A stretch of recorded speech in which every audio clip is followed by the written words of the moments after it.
চম্পা তো আমার ex girlfriend ছিল ভাই। এই বাড়িটা করার আগে আমি তো বেকার ছিলাম ভাই। তখন আমার একটা গার্লফ্রেন্ড ছিল, আর ওর নামই ছিল চম্পা। হয়তো সেই খেলা দেখা দিছে। এক সময় ওর গায়ে বসা বইলে এই বসা মারার লেগা কামান লয়ে এইতাম।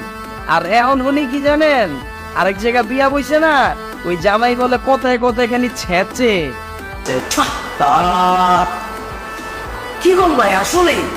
আর কইেন না ভাই, ওরে কত কইছিলাম যাইস না চম্পা, আমারে থুয়া যাইস না। আর ওই আমারে বুঝ দিছিল, তোমার লগে যদি আমি থাকি আমার ভবিষ্যৎ নষ্ট, তোমার লগে যদি আমি বিয়া বই তাহলে মানুষের কাছে আমার হাত পাতা লাগবো।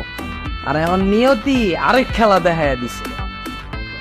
এখন ওই আমার কাছে হাত পাতে, ওই আমারে রিকোয়েস্ট করে, হাত পা ধরে বাসা ভাড়া মাফ করে দেওয়ার লিগে। কি অন ভাই, আপনার একসঙ্গে এই বাসায় থাকে নাকি? এই আপনি তো চিনি নিয়ে আসেন যে আমি ঘরে চিনি নাই, আমি চা বসেছি। আর আমার কাছে কি টাকা আছে নাকি? টাকা দেওয়া চিনি লয়ে দিই। টাকা লাগবো না, আমরা যে দোকানে বাকি খেয়ে না ওই দোকানে যা বলেন দাঁড়িয়ে দিবে যাব।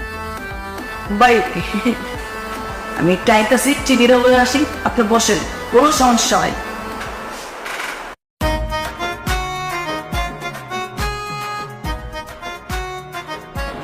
ইস রে, দিলটা কাইপা উঠে রে।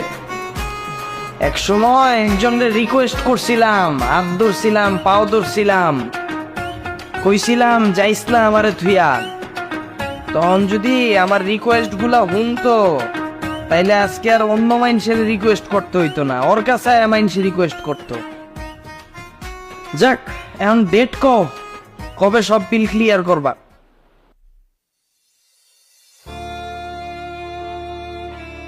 দেখেন আমি আপনার সবকিছু ক্লিয়ার হতেছি, তাহলে আপনি বিষয়টা বুঝতে পারবেন।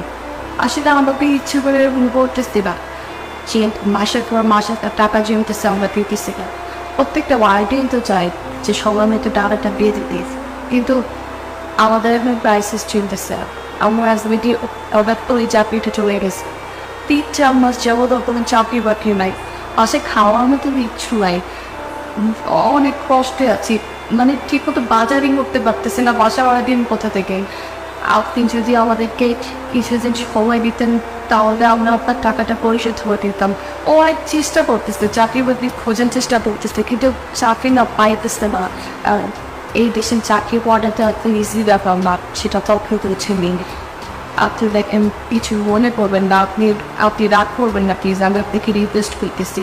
আপনি হাজির হোক, আপনি যে বাড়ির মালিক, আপনি বাড়ি হলেন, আপনি আমাদেরকে বাড়িতে থাকতে চান না, আপনি বাড়িতে পেজ বেরিয়ে নেন, একটা মাস সময় দেন। আমি এই 1 মাসের মধ্যে যেভাবে হোক আপনার যত টাকা পান সব টাকা ক্লিয়ার হোক। ঠিক আছে, যাও, মাইনা নিলাম, কিন্তু দেখো সামনের মাস যেন ভুলেও মিস না হয়, তাইলে কিন্তু একদম জায়গা মতো সিল মেরে দিব। মানে আরে বাবা, সিল বোঝো না, ঘরে তালা দিয়ে দিব, তালা। না বাস, আপনি বাসি তালা দিয়ে নন, আপনি যদি আমাদের বাসে খাওয়া দিয়ে দেন তাহলে তো মানুষজন চলে যাবে, আমাদের মান সম্মান সব চলে যাবে। আপনি আমাদেরকে এইটুকু সাহায্য করার একটা মাস আপনি তো করে থাকেন, আমি কথা দিচ্ছি আপনাকে সামনের মাসে আপনি যত টাকা পান সব ক্লিয়ার করে দিব। আর যদি না দিতে পারি আমার বিয়ে যত গয়নাগাটি আছে সব কিছু আমি বিক্রি করে আপনার টাকা আমি পরিশোধ করে দিতে। আল্লাহ মাবুদ, এত খুশির দিন আমার কেড়ে দিলা তুমি, বহুত খুশি লাগতাছে। এই খুশিতে আমার একটা মিলাদ দাও খরচ হয়ে গেছে গা। এক কাম করো, তোমার জামাই রে না সন্ধ্যাবেলা আমার বাসায় পড়ো, আজকে মিলাদ দিন, মনটার কিন্তু অনেক খুশি লাগতাছে।